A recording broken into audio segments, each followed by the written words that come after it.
So I'm sitting here at my son's soccer game, or if you're in Europe, it's football match.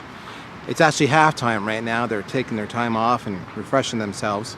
So I thought I'd take a few seconds to talk to you today about lead nurturing. So I was kind of prompted by the fact that when I'm with my son, I try to nurture, shall we say, a little bit of competitive spirit in him while still trying to maintain that good sport.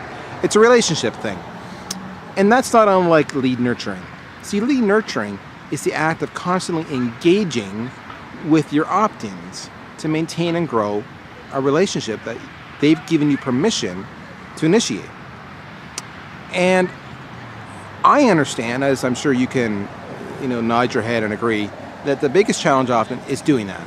We get our opt-ins or we get our lists, and we don't have time to contact them. We mean to, with the best of intentions, but that big deal is happening this quarter, and we got to try to close it, all hands on, on Battlefront, and we just, for whatever reason, we don't get around to doing it.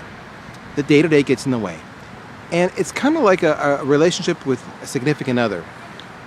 If they talk to you but you don't respond back, pretty soon they're going to stop talking to you. In fact, they're not going to want to hear from you at all.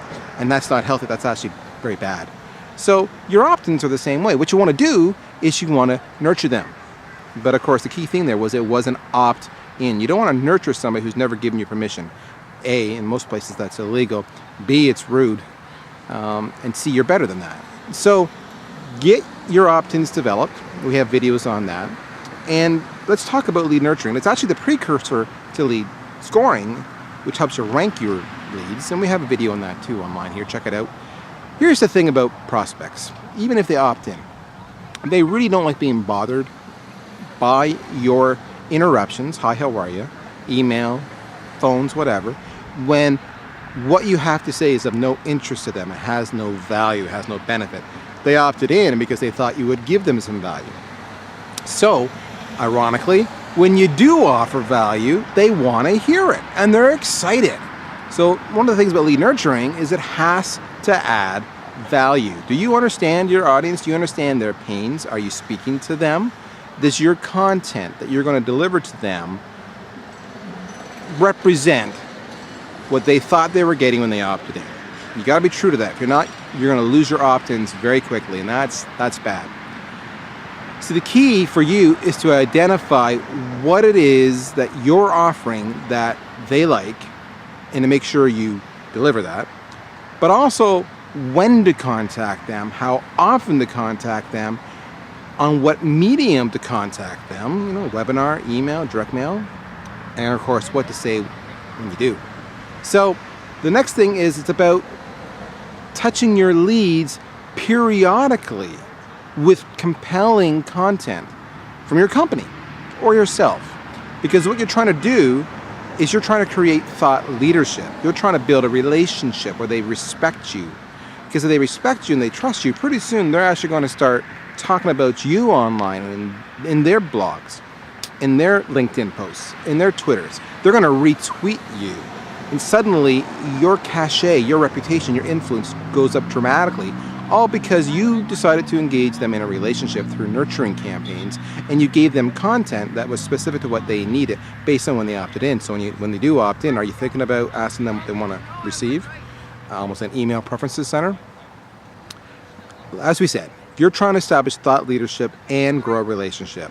So don't be afraid to segment your audience and see who's not responding to your overtures, and to give them an email to unsubscribe.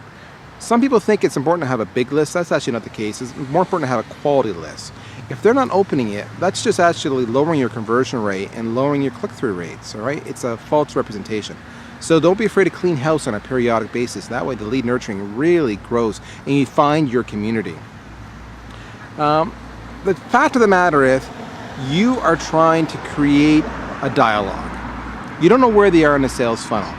So think about all the things that you would typically get asked in a sales cycle, all the objections you might get, and in the sequence you might get them in. And one of your nurture campaigns could be to address each of those things proactively so they look like you have nothing to hide. That's lead nurturing. That's also the catalyst for all your other pieces of content you're going to make. White papers, videos, webinars and seminars to address those very issues those things that they are feeling at risk. You're here to reduce the risk, to build the confidence, to build the trust, to start a relationship, to start a sales cycle. So, that's it. It's up to you folks to do it. We often rely on sales. The truth is they can't always do it. They are often closing business. When that happens, other things fall to the wayside. So marketing, this is where you get to step up to the plate. Develop that content in conjunction with sales. Make sure you understand what they want. Make sure you understand the mediums and the segments. Get their permissions and start lead nurturing. If you don't think you have the bandwidth to do it, it's too much cycles, then I suggest strongly you look at things like marketing automation, inbound marketing. Both have the vehicles to do that.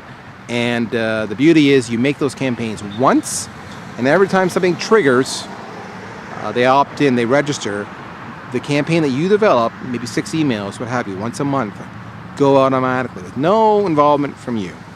So, be optimal, be efficient, be engaging, and commit yourself to that relationship. Do your lead nurturing.